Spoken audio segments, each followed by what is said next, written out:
Hey everyone, it's Jeannie from A1 Vacuum and Sewing, and I'm getting ready to do the prep for spring showers. I'm here in St. George, Utah because my kids are on spring break. So I brought as much as I could from home to hopefully do this and have it make sense. It's not, my ideal setup because ideally I'd have all my stuff and my big cutting table and my big cutting mats and all my rulers, but I kind of have a portable area here that I'm using right now, and I really wanted to work on the kitchen table, but it was made out of planks, so it was uneven and I didn't think I'd be able to cut well on that. So my next option was the counter. Oh, there's my Sudafed because I'm sick.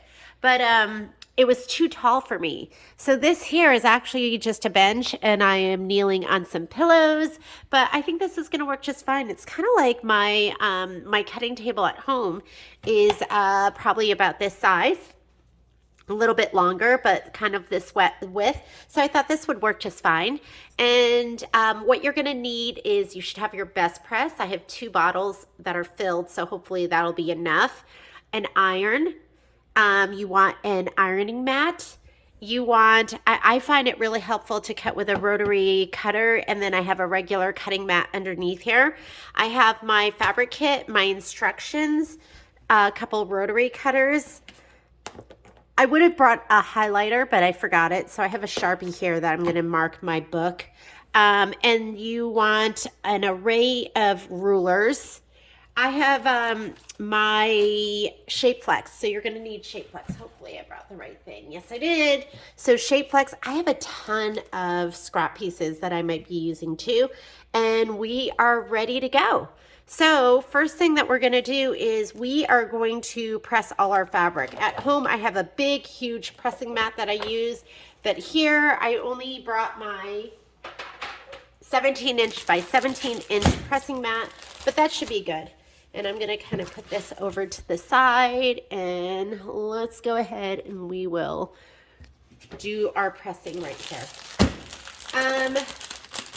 I'm just going to go ahead and press everything except my border strips and my sashing strips. And I will do that later. I think that's here in the very back. It's going to be this. And it is going to be that other stuff. Well, let me just leave this out here for now, and we'll go ahead and start pressing this stuff right here. This might be boring, but if you're doing it with me, you can just go ahead and get into your zone. If you're not doing it with me, then you can fast forward this. But I best press everything before I cut it. And that way I know it is going to be nice and crisp, and they'll be, my cuts will be sharper and cleaner and more accurate. I'm just going to put it together like this to spray it, and then I'll move it around as I'm ironing. I'm going to go ahead and turn on my iron. When I'm doing a lot of ironing at my house, I have an Oliso iron that I really, really love, but for traveling and for most other things, I use my Panasonic 360, which I absolutely love too. Okay, here we go. Might move some of these out of the way. And it just gives it so much body. Best press would definitely be on my list of top 5 things that I need in my sewing room.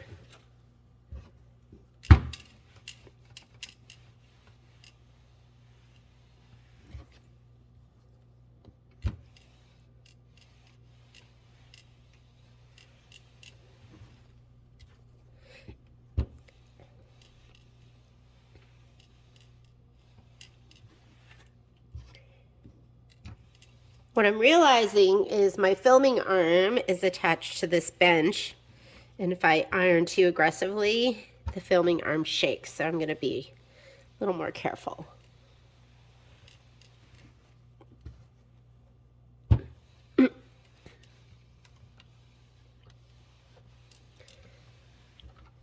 All right, those were all my fabric scraps. I'm just going to put them in a pile and put them to the side. And then let's go ahead and we'll do our fat 16ths.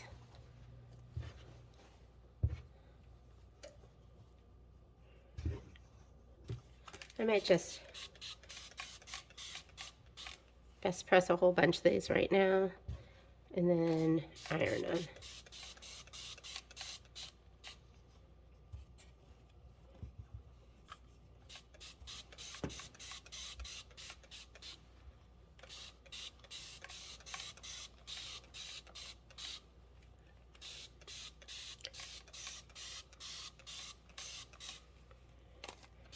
I see a trip to the quilt shop in my future to buy more best press.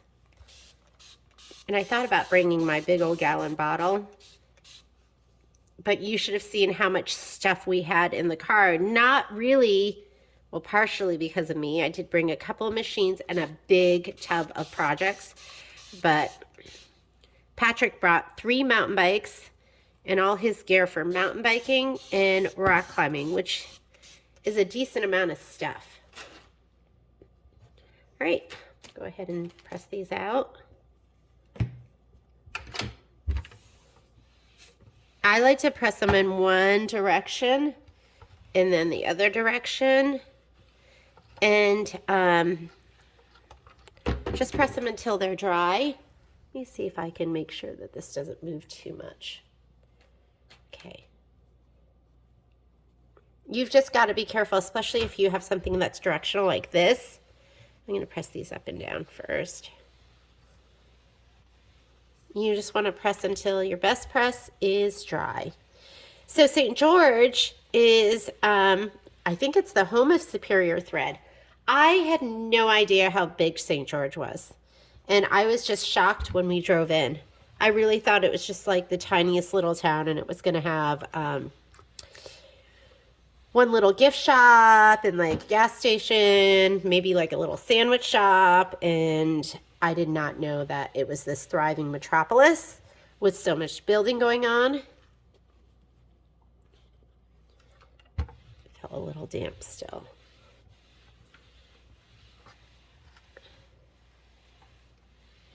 So if I get a chance, I think I'm going to stop at Superior Thread. This is non-directional, so it doesn't make a difference.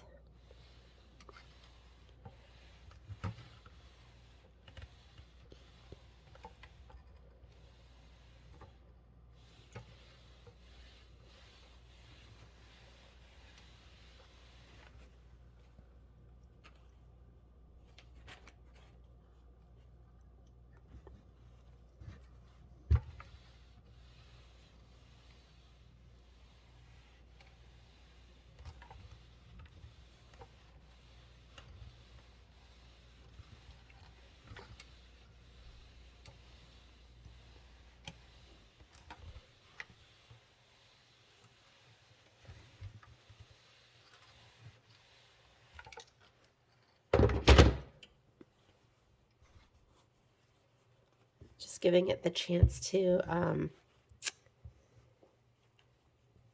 get nice and hot too.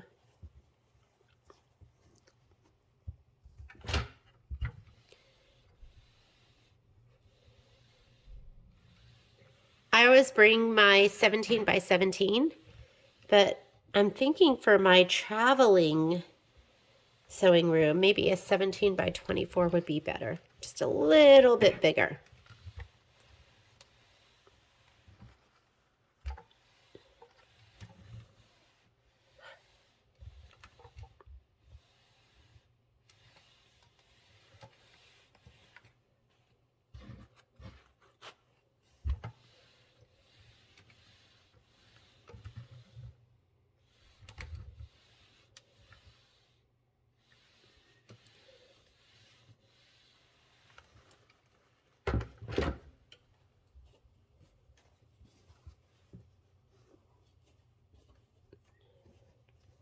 We'll just overlap those.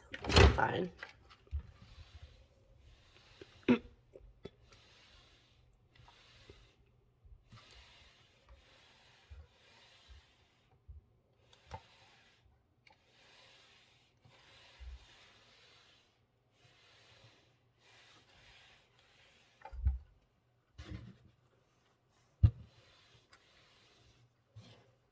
All right, and then I have my fat eighths. I'll go ahead and press those.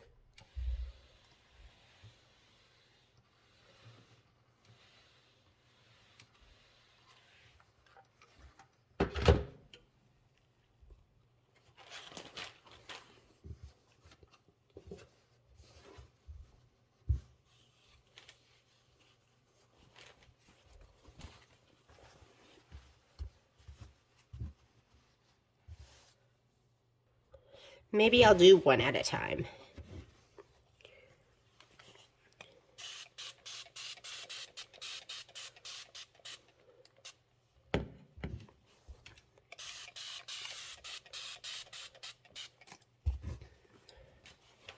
Just spray them all. Usually I lay them all down on my big old table. I have a 58-inch wool mat. And so I do everything. I lay out everything all at once. But you know, you work with what you have.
I think this is good.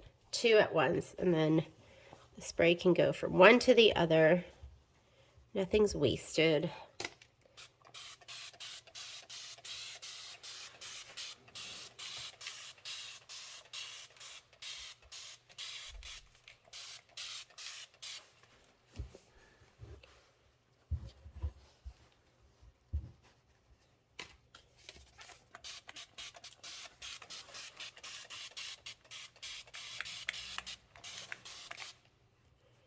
All right, let's go press these out.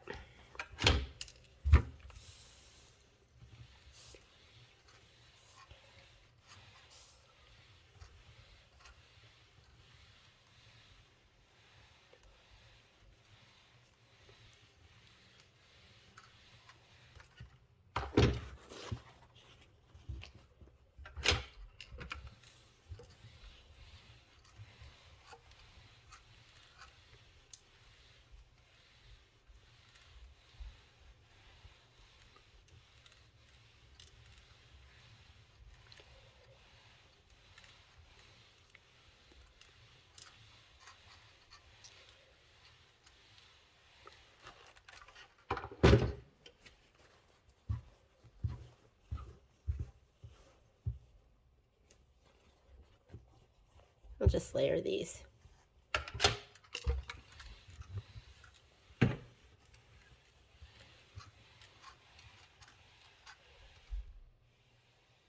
I'm sorry if there's a little bobble in the camera.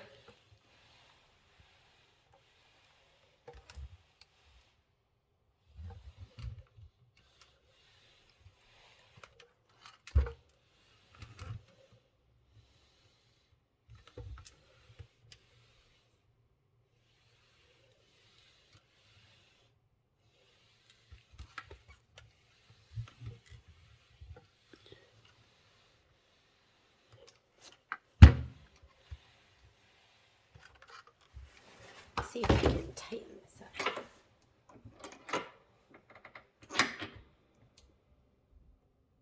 Oh, is that loosening it? Hang on. Just turning it wrong direction. Okay. See if that helps at all.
me.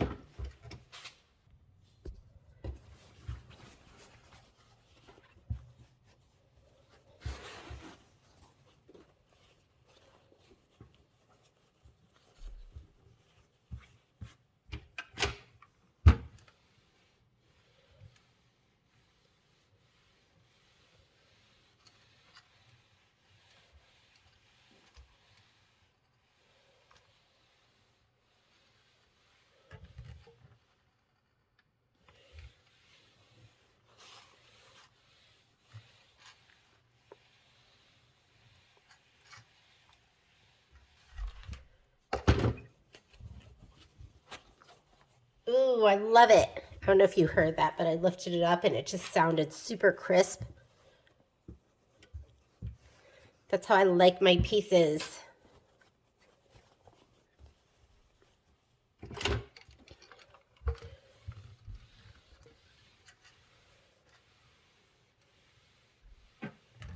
They just hold their shape and they hold their form better. Anything I can do to make it easier for me to sew everything together in the very end, where everything meets up and everything's the right size. I think just stabilizing your fabric in the beginning makes such a huge difference. And I think either stabilize everything or don't stabilize anything. Like, go one way or the other.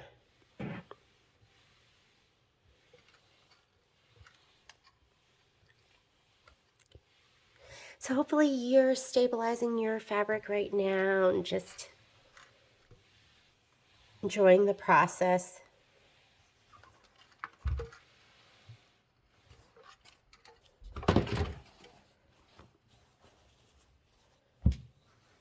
Okay, these are the fat eighths. I'm almost done. And then we will do our fat quarters.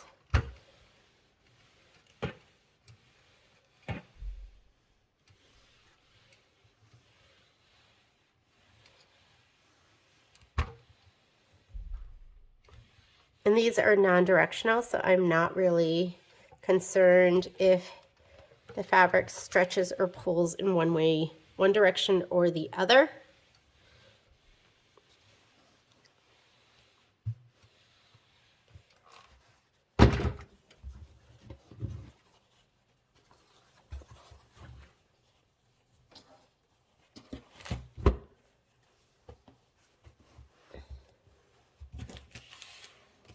So this is the binding, and if you want to stabilize that right now, you can, but this has my binding and it has my, my little sashing strips in it. I'm going to do that later because I know that'll just get folded up and put away, and then I'm just going to have to press it out again. So let's just do our fat quarters. I love this fabric. I love the colors in this quilt.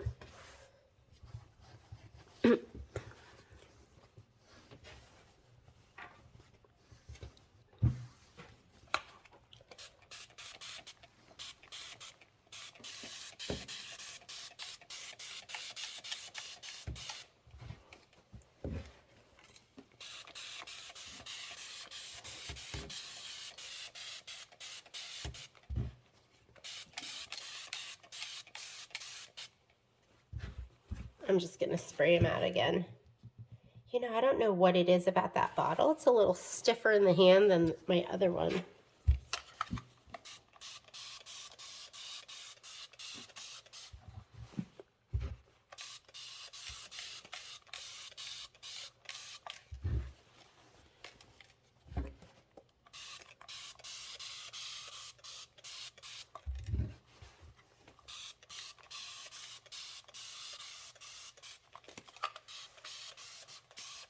Well, something that's going to make me go to the local quilt store is I'm going to need some more Best Press.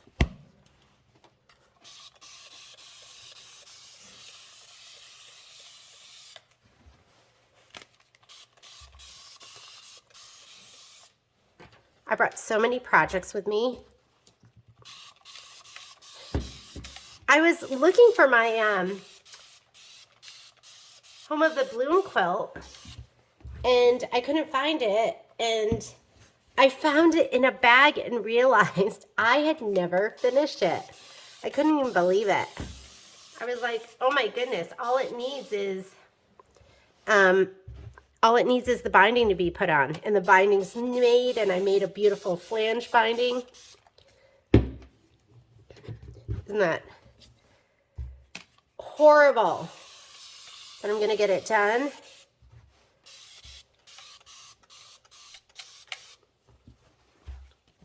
And it'll be done by the end of this trip. This is gonna be my UFO trip.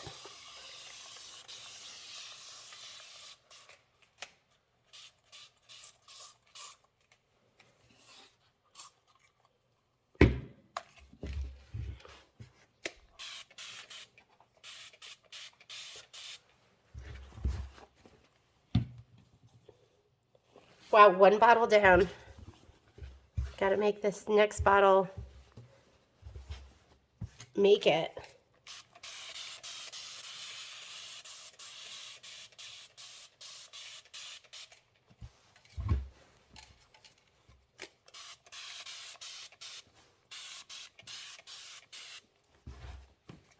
Two more pieces.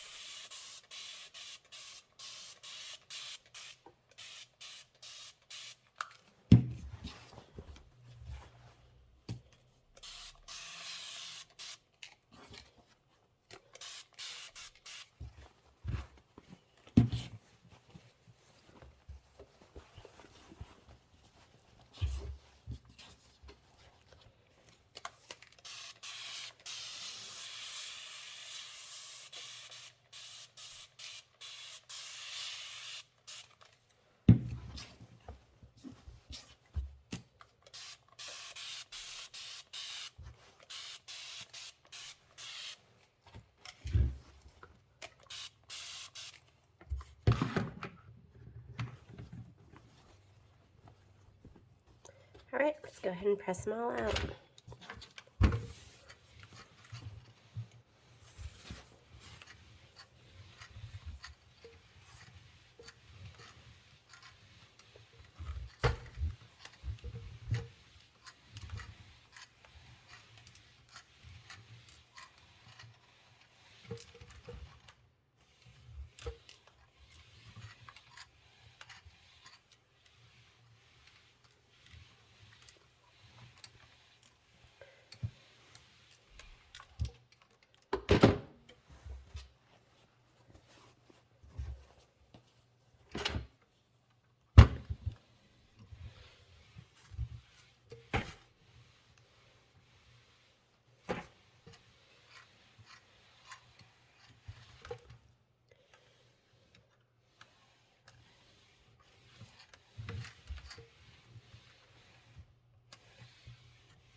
We are 30 minutes in, and you get the picture with this. I am going to pause the video and just finish off my pressing, and I will see you back here in a little bit to do some cutting. Okay, so my pieces are pressed, and now I'm getting ready to cut. So if you open up your, let me go ahead and open this up. This is your little book, and in your book there is a section on page 9, and this shows you how to cut everything. So I'm going to start with my scraps, and then I'm going to go from the bottom up. So first thing I'm going to do is I'm going to grab my little scraps, and I'm going to grab my rotating mat and my rotary cutter. I have a 45 and a 60, and I love them both. I'm going to use my 60, and I brought some rulers with me. So, and I'm just going to start trimming away. So I don't have these in any particular order right now, but this one is this fabric here, and I need a piece that's 2.5 by 3. So I did bring some of my square rulers, and I'm just going to start cutting. So 2.5 by 3 is going to be right 2.5 and 1, 2, 3. And I'm going to trim them down a little bit more. I wonder if I should go this way. 2.5 by 3. We'll just go this way. 2.5 and 3.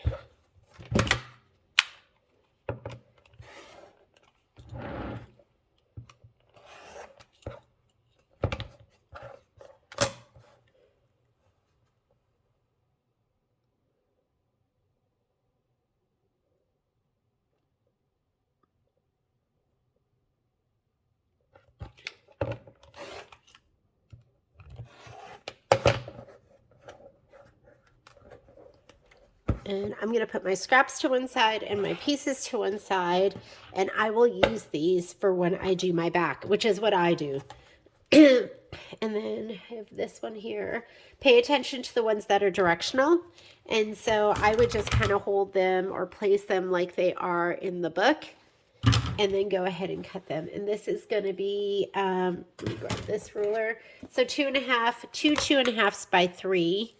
And that's going to be 5. So, and I'm going to make sure that I get a nice cut this way. And that looks good.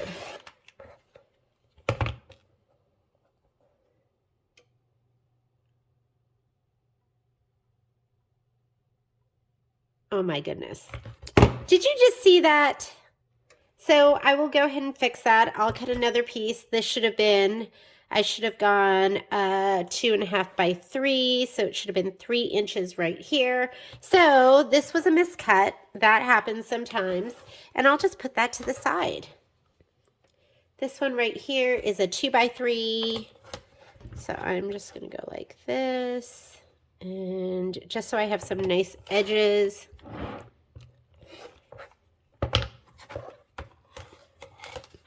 Two by 3, measure twice, cut once, which is not what I did just then.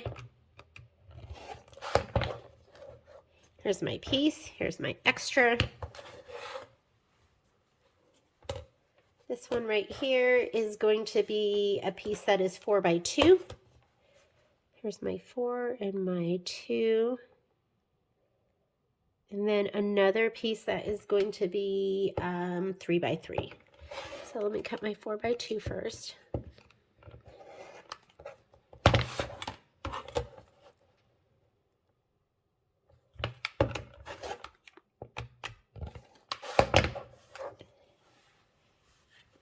And then a 3 by 3.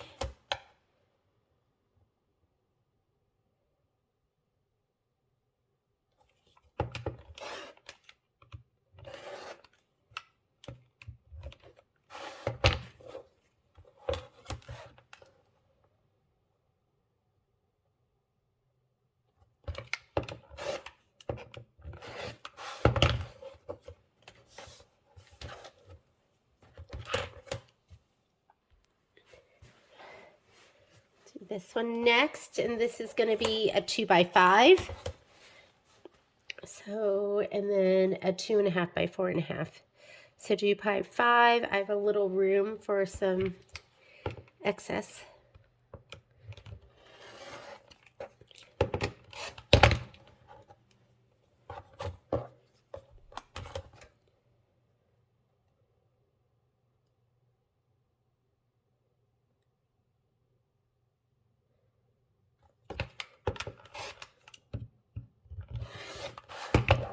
My 2 by 5.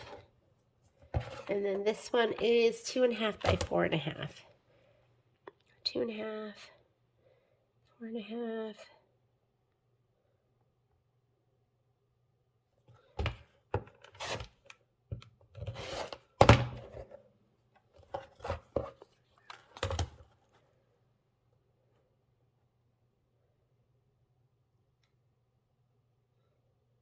Two and a half by 4.5, and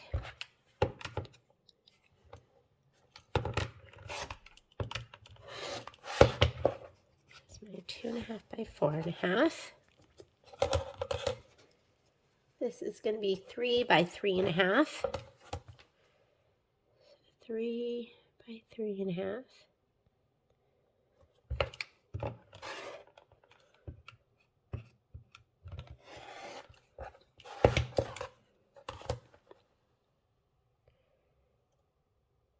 Three by 3.5.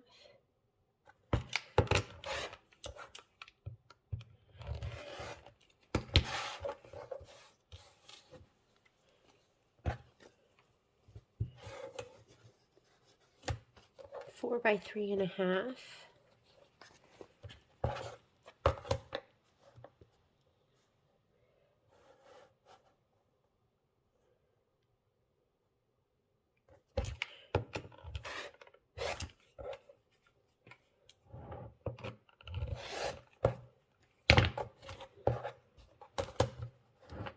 And these are actually going to be 2 by 3.5.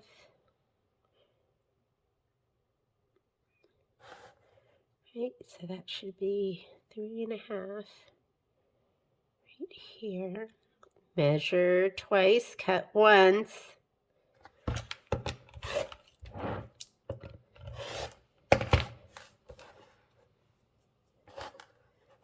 And then these are going to be cut 2 by 3.5. So we'll go 2 inch this way twice. There we go. And then the orange, 2 by 4. So 4 by 4.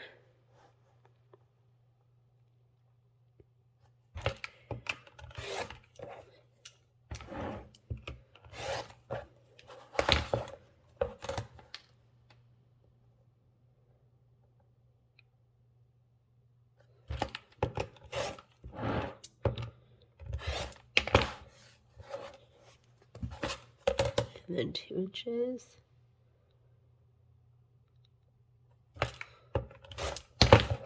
There we go. And this is going to have to be recut. So those were all my scraps. Let's go ahead and now we're going to do our 16ths. I'll start with this one right here. Yours might be different than this, but this was from a kit that we had to cut at the store. And this is 6 by 3.5. So here is my 6 and my 3.5. Right there, and 6.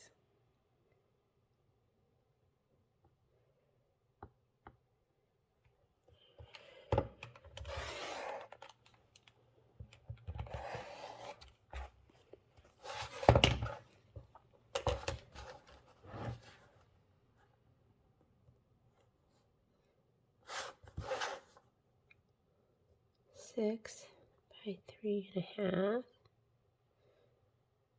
There we go.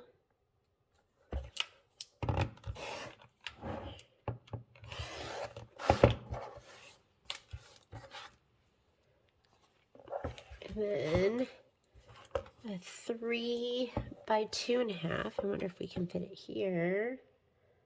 3 by 2.5. It's gonna fit.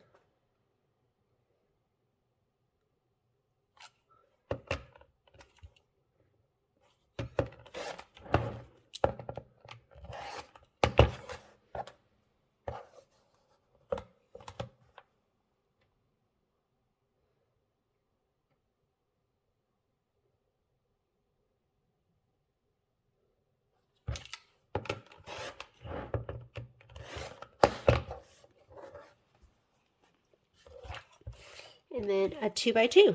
Let's get a little itty bitty 2 by 2 out of this.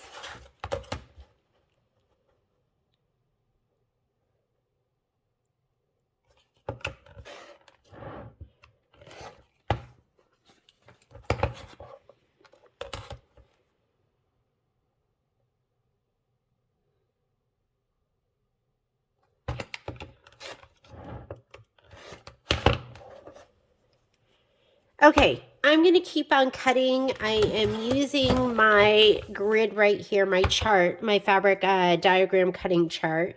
I'm going to keep on cutting, and then I'm going to show you how I group and organize. So I am done cutting all my pieces, and that took a long time. So I'm going to go ahead and put these over to the side, and what we're going to do next is we're going to separate out the background pieces. So most of the time, the background pieces are going to be the larger pieces. They're going to be the pieces that go behind the embroidery. And I am just going to, normally I highlight this, but I'm just going to put a little star by the pieces that are going to be my background pieces. And I'll highlight like the whole row. So I'm just going to put a star kind of by this one and anywhere it says background. So this one, and I'm just going to go ahead and do the entire book background. These are all background.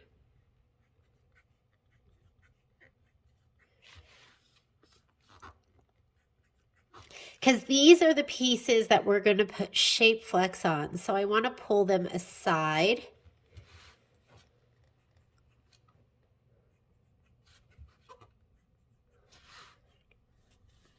Canopy.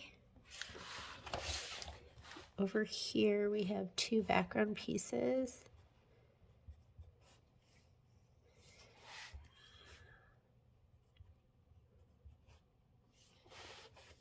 And that's just going to help stabilize it for when we do the embroidery. And this one,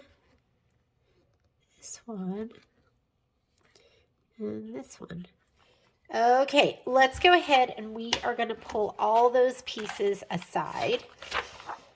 And this is going to be the cream fabric. So I have 2 8.5 by 8.5. I'm going to put the other pieces to the side. So here's my 8.5 by 8.5, and these are going to be more applique pieces. Put those to the side. And this is this color right here. So there should be an 8.5, 2 8.5 by 6.5. Got that. That's everything from this page, except actually we have this big old piece right here. So I'm going to grab this one too. All right, we are done with this page. This is our polka dot here. There should be 2 8.5 by 8.5. 1, 2. These little pieces I can put to the side.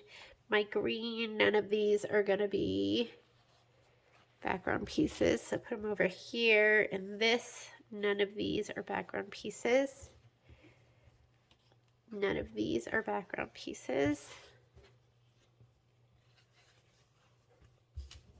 And this is over here. All of these are background pieces. So there should be an 8.5 by 8.5 and then 4 of those. And then let me put this up a little higher. Maybe you could see better. These I have a 6.5 by 8.5 and a 10.5 by 8.5. Put that one to the side. with my gray. Where is the gray? This must be the gray. We have 3 background pieces. So I'm going to put the smallest one to the side and 1, 2, 3. This one, 2 3x3s, and then we have 4 of these. These are all background pieces. With my orange. We have all of these little pieces. We have only 2 6.5 by 8.5 background. The yellows. These are all regular pieces. These yellows, we have 2 background pieces. We have these are the 2 6.5 by 10.5s. And these are, let me see right here, 8.5. This is my gray. I know I'm not really in order. And this is my 10.5 by 8.5. And this is my 10.5 by 8.5. And let me see if I missed any other background pieces. This is just a little one. None of these. None of those. Yellow. Orange. Pink. This color. Mint green. This color. That was my miscut. Remember that. I'm going to have to fix that. And I think that's it. All right, now we're ready to fuse. So this is a good time to put some steam in your iron, or else you're going to use best press. But we're going to take this and we are going to back all of these with shape flex, and then we are going to sort. I'm going to put this to the side. I'm going to heat up my iron, and let me get my shape flex ready to go. Okay, normally what I like to do when I am doing this project is just imagine this whole bench top here was my ironing table, which it is at home. I'll take my shape flex, and this is 20 inches by, however long you cut it, and I will lay it out, and I'll take all my pieces and lay it out on my shape flex, and just, I'll put it right side up, and just lay it out how it makes sense. So if these fit in here like this, and this is 8.5, and these are, so I'll go ahead and lay all of these pieces out, and then I iron them all down and then cut them all apart. So, but I'm not gonna do that today just because we had a kit that we cut in the store, and we had a lot of leftover pieces. So I'm gonna kind of do that, but not really, because they're not this big. And plus I'm working with this small cutting mat. So I'm going to get my larger pieces that I had left over, because I like to just kind of use it all up. I don't like having waste. And there were a lot of larger pieces, so let me grab those first. I'm going to lay those down, and then I will lay these on top of it and see what we can use up. So probably these pieces are going to fit pretty well. So I'm going to go ahead and lay these down. And I have my steam set on here. Let me go ahead and open that up. Steam is just going to help set it faster.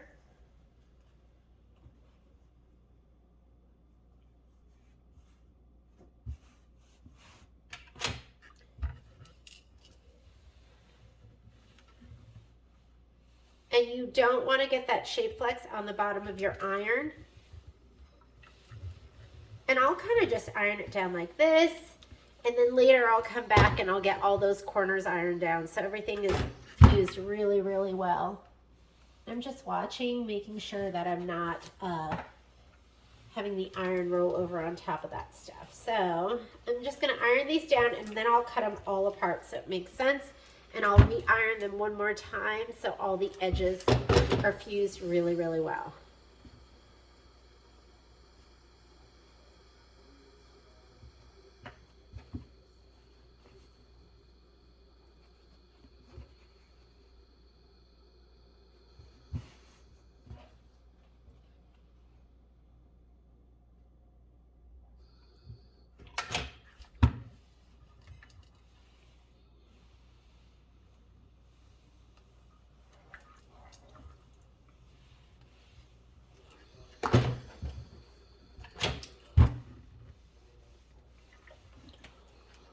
And like I said, I'm not worried about this being perfect right now. I'll come back in. And then I'll get it really fused down well. Some big pieces here. So perfect for this.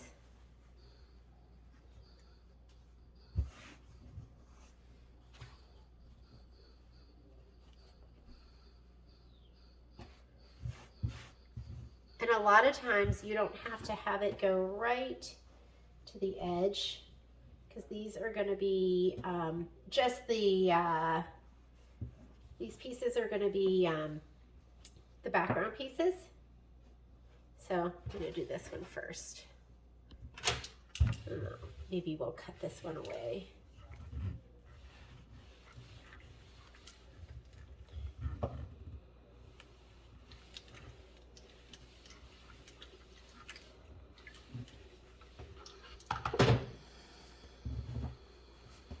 Let's use a combination.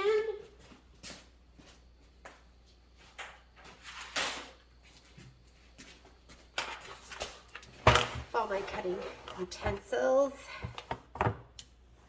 my cutting tools.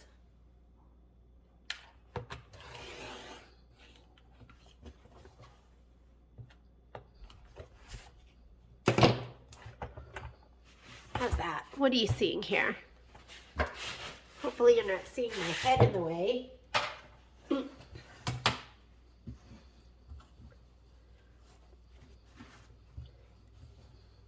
Get something a little bit bigger. We'll use this one. I'll get it kind of centered. And I'm okay with it not going to edge. That's okay with me because you're going to have probably at least an inch on every side of this that you're going to trim away when we go.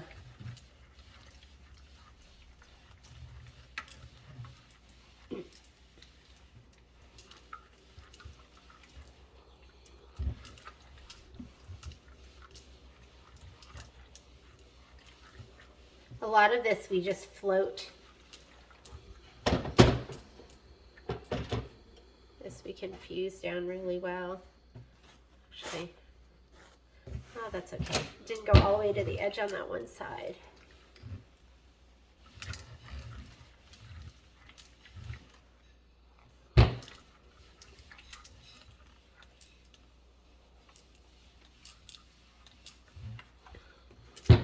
I'll cut that off.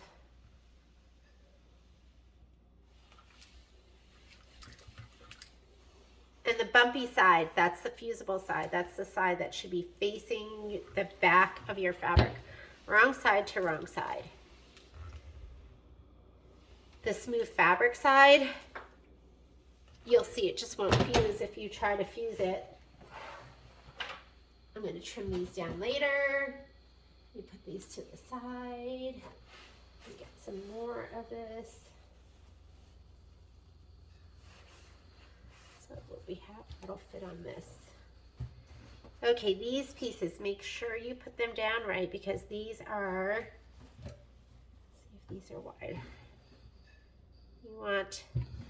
You want the right side with the polka dot facing up. Let me see if I can bring this down a little bit now. And then also,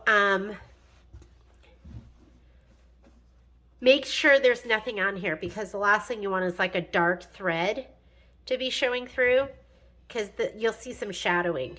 You don't want to see that. And sometimes I'll leave like a little gap in between, like a 1/16 of an inch, and I just cut on that. Again, I'm going to fuse this down, but I'm not going to do a tremendously good job, because after I cut them all apart, then I'll give it one more press. This looks like I have a little more room, so I'm going to put this down here.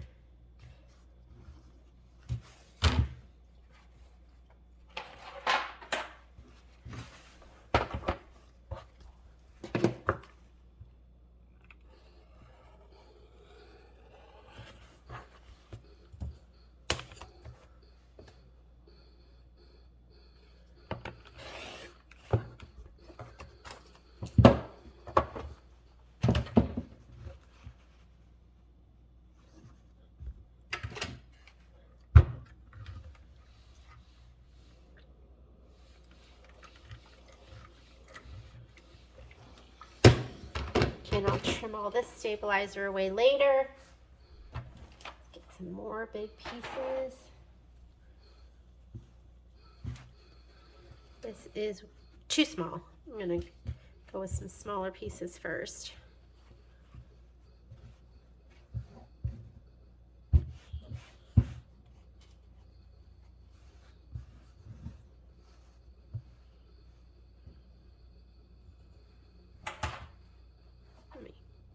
These two down.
Need some skinnier ones.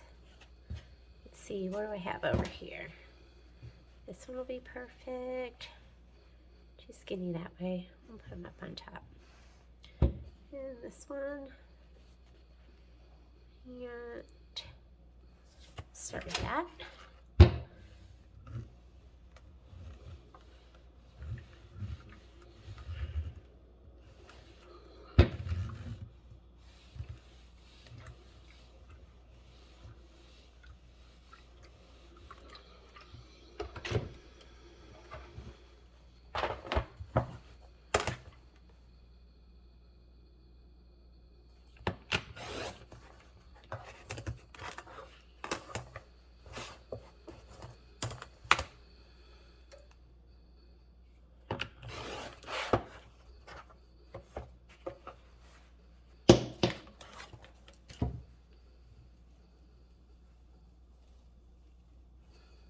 See if we have some bigger pieces.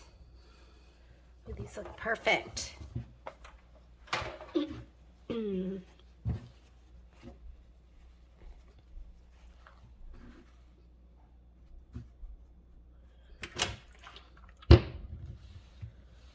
Again, I am gonna come back and press all these really, really well after I cut them all apart.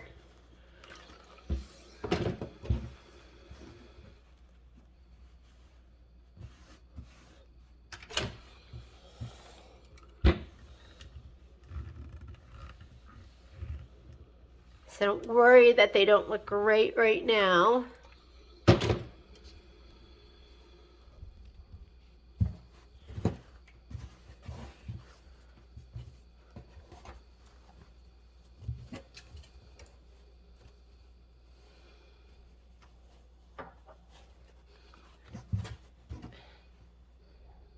That's good.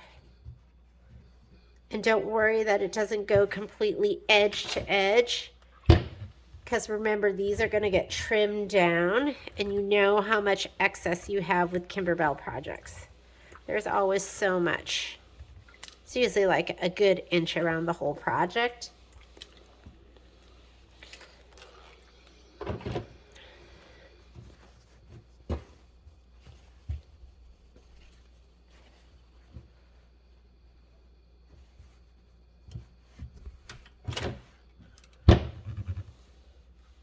Whoa!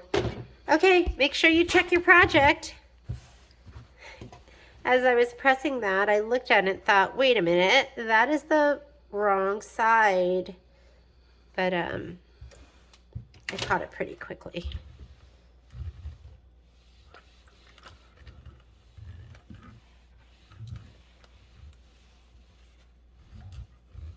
And then all my other pieces look like they're 8.5 by 8.5.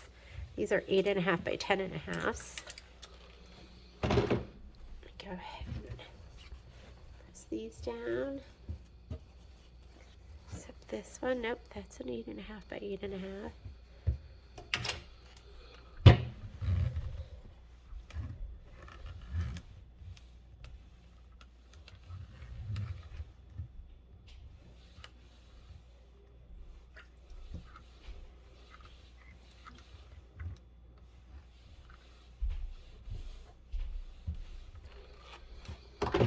I'm going to go ahead and cut these all apart.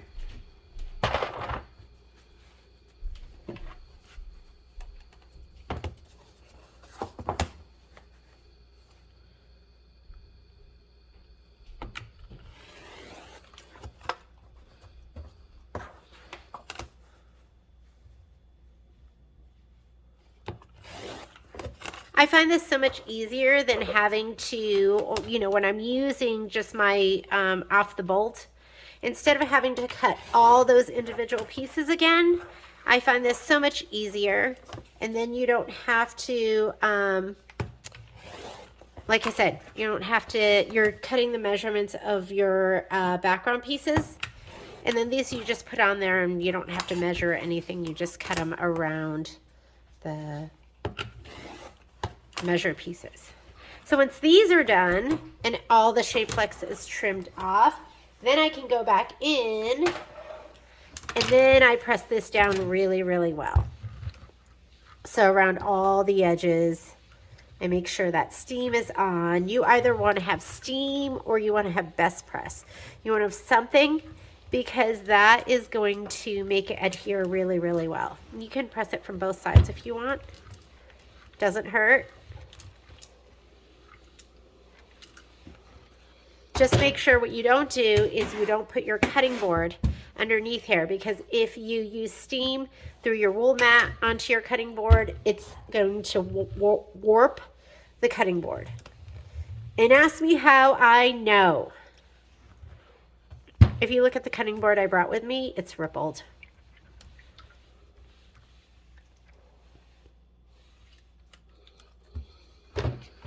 Okay, so then these pieces are done and they are perfect and ready to go.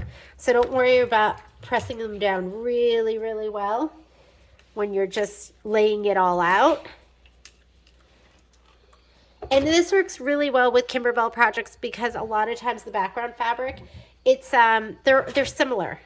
Your background fabrics are going to be similarly sized, so you can lay them out really well.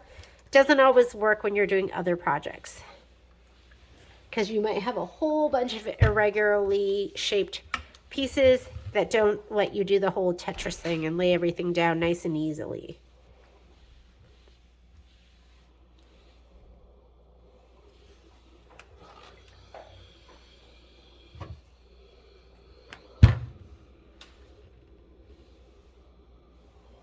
And if I were you, I would go ahead and press it from both sides, just to make sure you have that good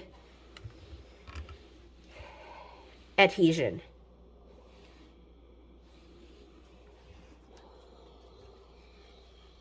And when you're ready, you'll get your other pieces, you'll trim away the shape flex that's hanging over, because you don't want to get that on your iron.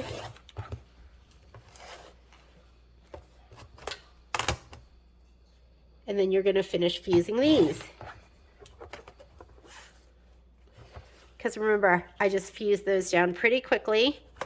I mean, you can see right here, it's not really done on the edges at all.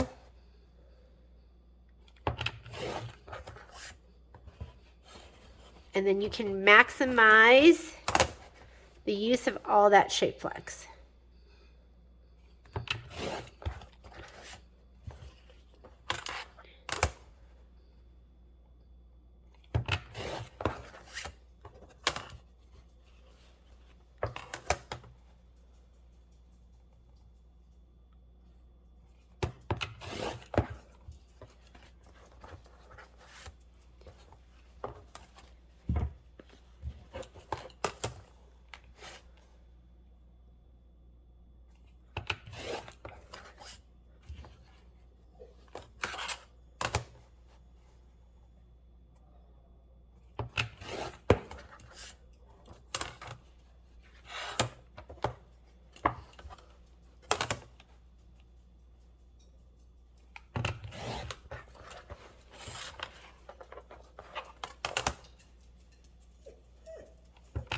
That's Sir Momo. Hello, Sir Momo. Hi. Hi, love.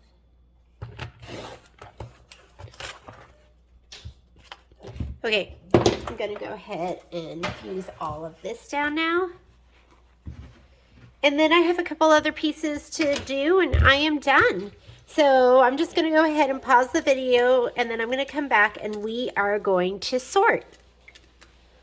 So for that, just grab a pen or a Sharpie and I'm going to be using some packing tape or just some like painter's tape.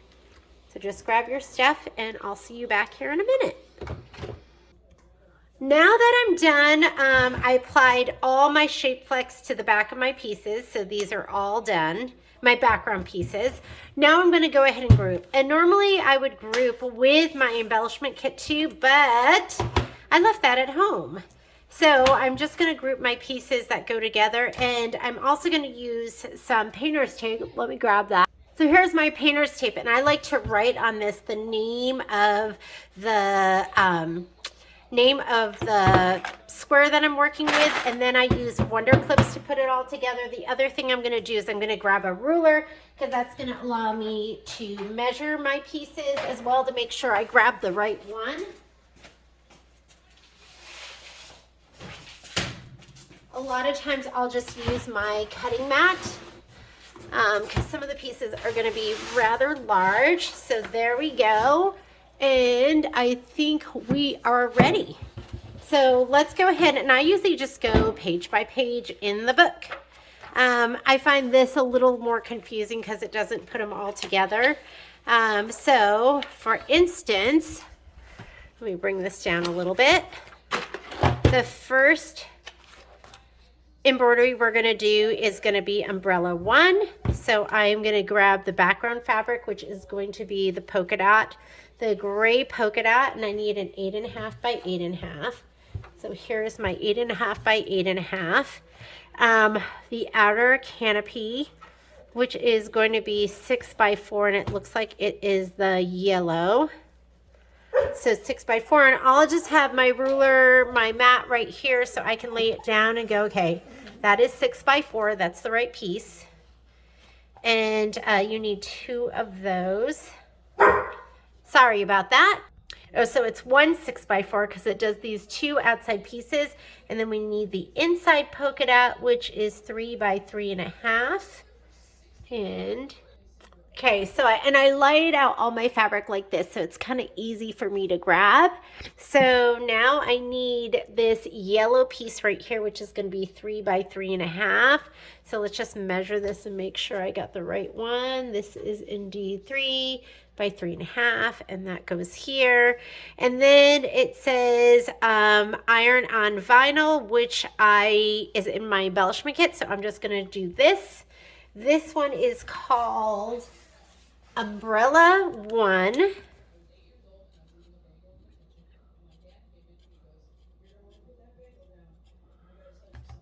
And we can put it on here and clip them all together. And I'm going to get a little clip it together, and that is ready to go. So when I go to embroider, I can just grab this. I am going to have to add the pieces from my embellishment kit, but you get the idea. So the next one, let's see, the next one is going to be umbrella 2. So we need our background fabric, which looks like, let's see, it is the solid, that's the solid, right? So the solid 8.5 by 8.5. Let me grab that one, if I can find it. I have all my background pieces over here. Not really in a tidy pile.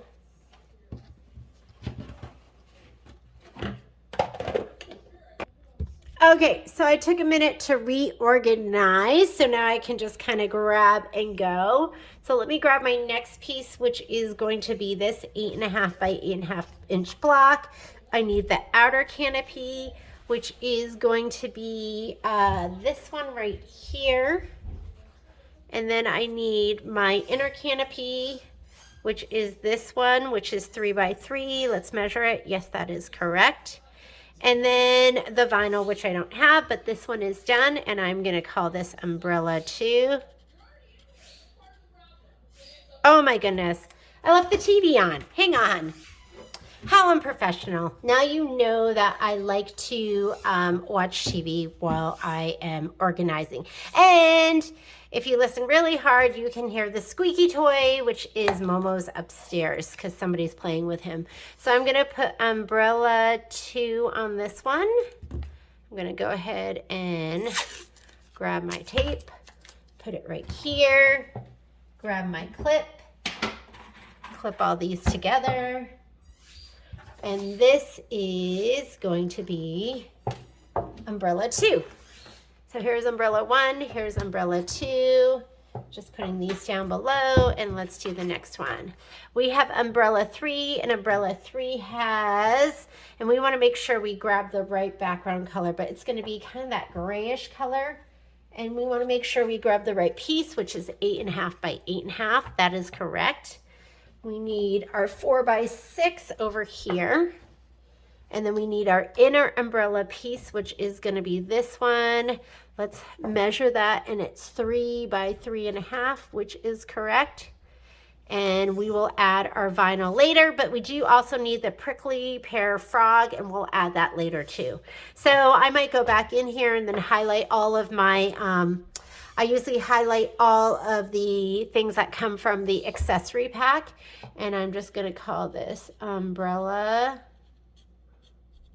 3.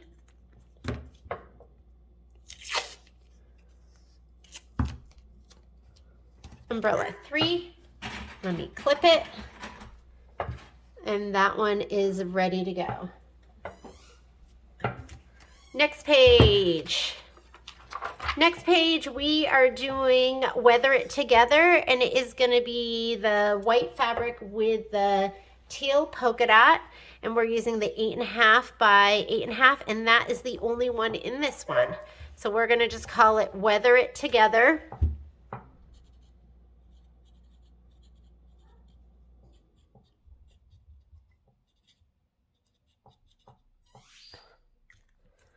Put that in the pile.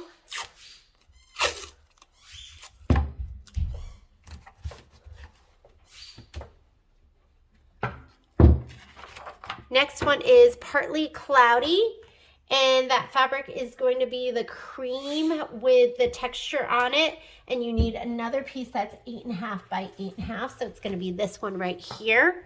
So we're going to do this one.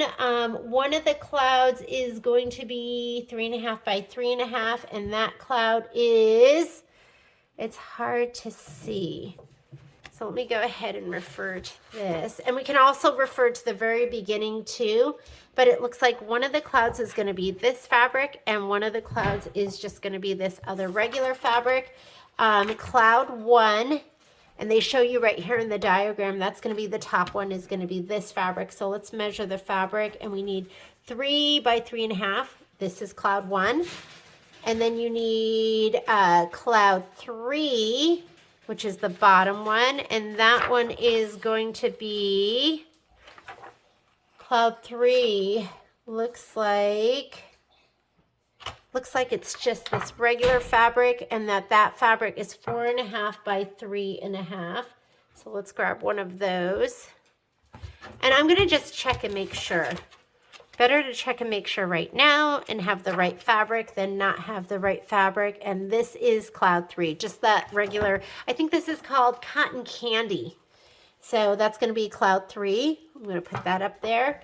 And light gold glitter, antique velveteen, and your flex foam, that's gonna come from your accessory kit. So I'm just gonna put this together.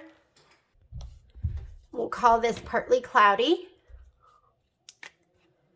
And honestly, with the accessory pack, I really don't cut all the stuff from the accessory kit.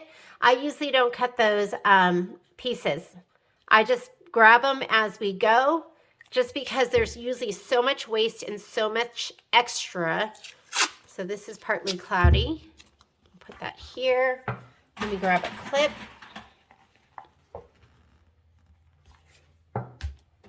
So this is what we have so far. All of these are sectioned off. All of these are labeled to go. And I'm just gonna keep going. I'll show you what I have when I am all done.